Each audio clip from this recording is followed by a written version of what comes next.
Hello, today I would like to talk about something trans related. I'm going to talk about how running has made me feel about my dysphoria and things in that direction. So, as per my last update on running, I have been feeling better because I've been running like a lot, and I really enjoy running. And I usually run inside on the treadmill, which and I think after I made that video last month, I actually did a 5K outside, and I really like running outside. Like, it's easier for me. I feel like I can control my pace, control my legs, control how fast I'm going, obviously control my hips, because I feel like my hips always moved a little too much, control my body. I can really feel how my body is when I touch the ground, and I really enjoy that, like, grounded feeling. And so it's winter, and it's Montreal, and it's cold, and it's like a snowstorm all the time, not really. So I was like, oh, I'll just deal with the treadmill. So I kept going, but then I was like, you know what? I'm gonna try to go outside. So I was at my dad's house whenever, and I decided to try to go running outside, and so I did. Because it wasn't that cold. So actually it was freezing, but whatever. I had like a lot of layers. So I put on a lot of layers, and I went outside and I ran, and I was like, you know what? I'm gonna go for 6K. So I ran to a specific area because he has like a bike path right behind his house, but it was like all snowy, so I had to go on the sidewalk, which is kind of dangerous because all these cars are coming, so I'm gonna go on the other side next time. But I ran 3 kilometers and then 3 kilometers back. And so it was 6K, and I was like, you know what, let me just try, and I didn't stop. This is 6K non-stop. So I was like, you know what, today's just a 6K, but let me try to just, I don't know, go up this street, come back down, see how I feel. So I did. I went up the street a bit, and then went back down, and then I ended up at 7K. And I looked at my watch, and I was like at, I don't know, like 42 minutes or something, 45 minutes, and I was like, you know what, let me just try to go to 50. And this is what happened last time. Remember when I did like the 8.5K? I was like, let me see if I can go to an hour. And I did. So this time I'm just running around, and so I ran all around like his neighborhood. He lives like not downtown, like a little bit from downtown. Like, it's not suburby, but it's like the island, you know? So I ran around all these like houses, all these blocks, all these apartments, and then I ended up, my earphones dying because I was running for so long. Because I have like Bluetooth headphones, and then I was like at 9 kilometers, I was like, you know what? I'm not even that tired, let me do it. So I kept running, and at like 9.89 kilometers, I'm running, and I see my dad's car pulling on the side because they went to go get food or something like an hour before. And so I'm running, and I see them, and they were like stopping the car, and I'm like, do you think I'm gonna stop? I'm not done. And then they started filming me, which I didn't know, and then my stepmom was like, how do you feel? There's a video of me online like looking extremely happy because I'm like, I'm doing a 10K. And then when I was like right beside the house, so they just like turned to the corner, and then I turned, and then bang, done. I think it was like 10.08 something kilometers, which ended up being like an hour and 8 seconds, an hour and 8 minutes, which to me is like insane, and I'm so happy about that time. And can we just talk about how literally December 20th I did my first 5K, thought I was gonna die, and then January 24th I did a first 10K, and I didn't think I was gonna die?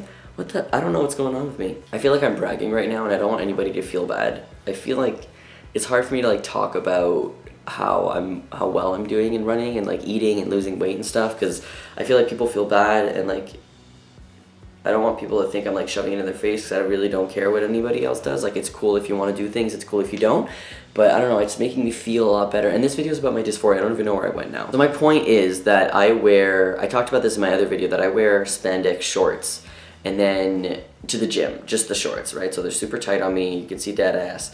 But if I'm running outside, I wear the spandex shorts, and then I wear a pair of tights. And if it's really cold, like it was that time, I wear 2 pairs of tights. And it really does show off like everything. And I've come to a point where I literally don't care, because my main focus, where my mind is just run. Just go. Because when I'm running, nothing matters. It's like I'm free, which is so corny, but When I'm running, I'm not thinking about anything. All I'm thinking about is where I'm gonna put my foot next, where this is gonna lead me, how tired I am, if my heart rate is too high, if I need to calm down. All I'm thinking about is like, I'm like cueing into my body and how my body's feeling, which I don't usually do. Especially when I do that, it's when I have dysphoria. Like when I do that, I have dysphoria, and I'm trying to, as much as I can, not cue into how I'm feeling and how my body's reacting to everything that's happening around me.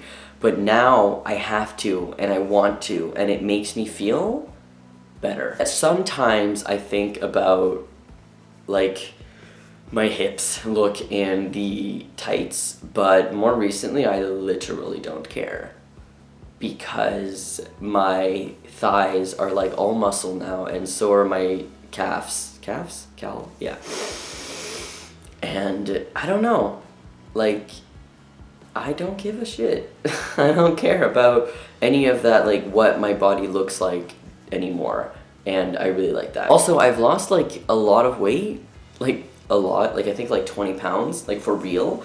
But it doesn't show that on the scale, only because I've gained so much muscle. Like I haven't weighed myself in like 3 weeks, but beginning of doing this, I was like 154, now I'm 144, and now I don't know what I am today because I don't have a scale here. I usually do it at the gym, which I haven't been going to because I run outside. So it's like the first time in my life that I'm not thinking about weight, but I'm losing weight. And it's like really cool. And like now I feel like I'm like looking at my stomach and I'm like, damn, I've never been this skinny my entire life. Like I'm looking down and it's like, what the fuck? Where am I going? I'm like, I'm not really disappearing, like calm down. I have noticed though that I'm eating like a lot less calories than I'm supposed to. Like I'm burning off more calories than I'm eating. So I'm starting to like really get on that. And now I'm doing better. This was like last week. I was like, ooh, but I'm better now. So yeah, so the dysphoria, I had dysphoria again. Can't see shit, but like my chest a little bit, just cause like, I don't know, but I feel better now. That doesn't make any sense. It's almost like I'm so excited to do other things that I'm not thinking about the dysphoria. Like I signed up for a race in February. When I told you last time I'm doing a half marathon in May, and I'm like, I'm freaking out, don't think I'm gonna do it. This one's in 2 weeks, so I'm crazy, but it's outside, and it's like the hypothermic half marathon or some shit like that. I've already accepted that if I can run 17 kilometers and then walk the rest, that's fine with me. The medal looks kick-ass, and I get like a pair of gloves, so whatever. This video hasn't really, I don't know, I feel like I'm only excited about a few things, and talking about me running is like my obsession right now, and I'm really enjoying it, and it's really fantastic. And it's like when I talk about my trans research and I talk about running, it's like almost the same thing now. Yeah. But yeah, my dysphoria is like, what really helps my dysphoria while I'm running though is that I do wear the packer. So I'm wearing those like tight briefs, and I put the packer like in it, and then I put my spandex shorts. And what's really great about the winter is that I have like so many layers on my junk, it doesn't move like zero. So it's like just there, and like I could kind of feel it, but I don't, and that's what I like, because I just know that it's there. And if I run without it on, I literally feel so naked, I feel like I want to puke. Like that is like the most dysphoria that I could feel if I'm running without a packer. How weird is that? Like I don't know. That's how I feel, whatever. Anyway, so I've talked like for 10 minutes about running and dysphoria, but I do also want to talk about how when I'm sitting down, I feel better. Even if I feel fucking piece of shit depressed, I still, like my body, I feel it right now. Like right now I'm not really feeling that good, like emotionally, but my head feels like it's like that. Like I feel like I'm like seeing things, like I can feel it. I don't know how to explain it, but I feel like it's because I'm running a lot and I'm really excited about running, and also because I'm eating really, really well, and I don't know, it makes me feel really good to eat food now. I don't feel so guilty. And I don't know. Anyway, so that's it. If you want to stalk my running and so on, I have Runkeeper. I also have Garmin Connect. And I also post things on Instagram. But I don't want to become one of those people who posts everything on Instagram, but I have kind of become one of those people because I took pictures of like a run I did out at the Sheen Canal, and it was like really beauty. So yeah. Anyways, that's all I have to say for like 35 minutes. I hope you have a great week, and I'll see you later.